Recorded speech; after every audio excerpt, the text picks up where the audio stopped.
it's Clifton Manor again, making another video. What's up? This is Perels. You know, you can subscribe to both of our TV channels. We both have one. I'm a music artist, and he's a talk host, which is the best one that I've heard yet. What I think on poverty is we could really end it, and there's a possibility we could end it. Think about all the games we have: Olympic games, football games, baseball games, basketball games, college games, all these events we have. Think about it. If the government was so smart, right, you could take $2 out of every single ticket that is sold in all those events we have year round, and just put it aside just to end poverty. Think about how much money we'll have within a year, or if you double that or triple that for like the next 4 or 10 years. Think about that. That's money that we could have that could end poverty, that could start to reduce our deficit and bring that down a little bit. Yeah, I kind of agree with you with that one. But yet, I mean, if you think about it, we're going back to our little debt situation with the United States, right? Mm-hmm. And, you know, it's hard to get money now. But this is the thing about, you know, poverty and the people in poverty. I have a question. This is a big little statement in question, you know. Why help someone that can't help themselves? You understand what I mean? Like, you know, just say, you know, we have the community, right? Clean up a good, you know, you could say a block, you know, a block or two that is poorly constructed, you can say. And, you know, we have people that don't care about the surroundings, littering, you know, and, you know, messing things up like plants, you know, gardening, you know, don't really care too much about how it looks surrounding them, as long as, you know, this is all about them. They don't care about how it looks, or, you know, they don't care. And generally, you know, I'm speaking upon us black people, that generally, like, the people under poverty pretty much do not care about their surroundings.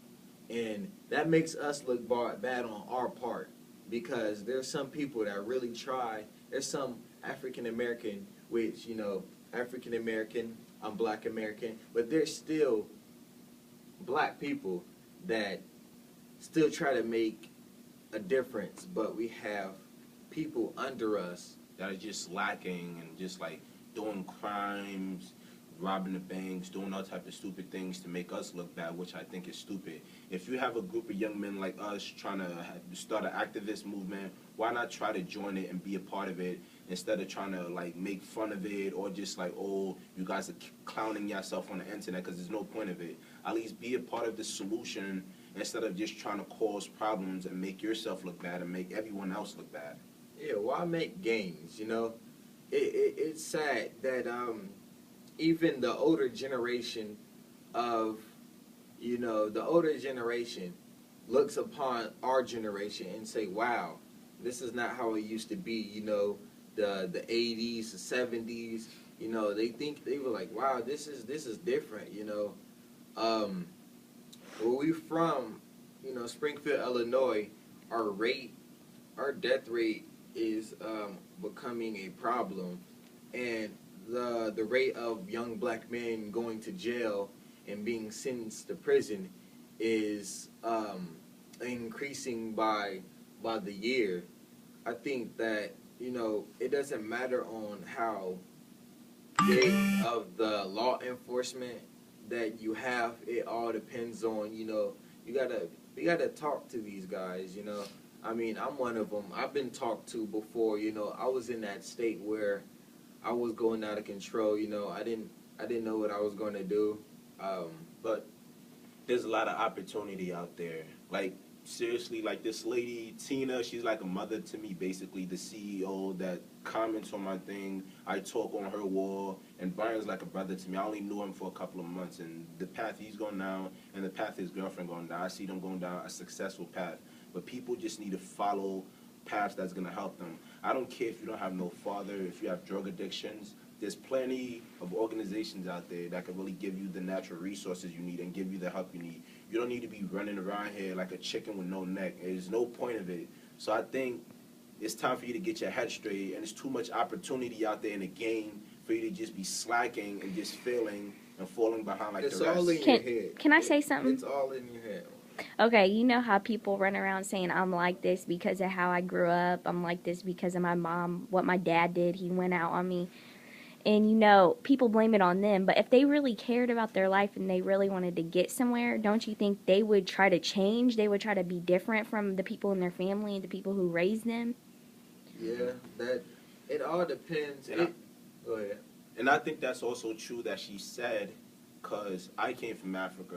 When I was coming, before I even came to this country in 1999, I was age 5, watching people, ladies that's 9 months pregnant, running with their babies from the soldiers trying to kill them, and seeing all these horrible things happen within my eyes. I could have been one of these black kids that was in jail, that was getting committed of 25 years in prison, 50 years in prison. Why I'm not doing that is because guess what? I want to help my people back in my country, in the United States, and everywhere else in this world. I don't care just because what I seen as a little kid. Even though it was bad, I'm trying to change myself to be a better person and help those who need my help.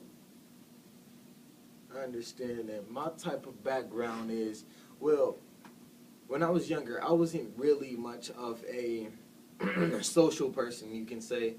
I didn't really like to be social, you know. I was that type of guy that liked to stay in the house majority of the time, you know, be by myself. I'm a video guy game, you know, so, well, video guy, you know, so I'd mess with virtual stuff, you know, like, you know, I just play a lot of video games when I was younger, and I didn't really get to socialize with other people, just the fact that, you know, the place I was in, and you know how many strangers and all types of stuff were going on around, and you know I wasn't really born, you know, knowing my own father at that, but you know, that didn't really hurt me as much. Really, I think I grew up way better than I imagined, just because even if I had only one mom that taught me everything that I need to know to talk like the way I am now, more educational, you know, that give me a state of mind, you know, get your mind straight, and it's I think it's all in your head, you know. It doesn't matter where you're from or anywhere else. It depends on what you want to make in your life. You know, you can see your own surroundings, you know, and you can tell what category you want to be in. And at a young age, I realized that I didn't want to be in that category. And honestly, I don't know what this world is going to. Everybody, all of a sudden, when they become famous, they want to tell a story. What the hell is a story? Are we back in a Neolithic times where we're telling myths and stuff about one another? Like, seriously, me and him get rich, and all of a sudden, people want to know our story. What is a story? A story is not going to make you become a better person. You the one that makes yourself become a better person. If you work on yourself, you work on your future, and you see what you're lacking behind, and you see how you could fix yourself up, and then you fix yourself up. You don't need to tell a story so people could better understand you, so you can stop being angry because you grew up without a father or your mother passed away. It don't really matter. I lost my little sister in a car accident. It stressed me out every single day. You don't see me telling story to everybody. So I think all that story bullshit, like the president's telling story, oh, my grandmother did, or like the Congress is telling story. Everybody telling stories. There's no point of that story thing. If you want to be somebody, well, what is the point of telling somebody your story? Just work on being a better person. Just basically just work on being a better person and just fix yourself up. And stop that little Neolithic time, that little myths about, oh, my story, my grandmother working at industrial and factories and stuff, because it's all bull crap. And for the, and this is specifically for the black people that are, you know, come on, there's so many ignorant, I'm not going against my own race, but there's so many ignorant blacks that don't understand, that don't open their eyes. And I'm not even speaking upon, you know, going to jail or anything, getting sentenced or anything like that. Okay, now, there's some blacks that are still upset about slavery, but There's been generations on and on and on, and you know, I think that suck it up. It's the future. We got new things going on. It's more to it than black and white. You know how many races there is out here? Okay, this is ridiculous. We gotta make ourselves better. We're not making each other look good at all. It's sad. I think we covered mostly what we was gonna talk on poverty, race, and stuff. We just mixed the whole category up though. But I just want to tell you thank you, Brian, for speaking with me and always just being there with me and stuff. I just tell you thank you. And Kaylee, the camera lady, I just tell you thank you also for your opinion And on what we was talking about and your kindness for recording us. Thank you, YouTube. Just comment, like, subscribe. Comment to subscribe to his channel. Pharrell's Kirkham. Watch his I'm a music videos. artist. Watch his music. He's good, man. But have a nice day.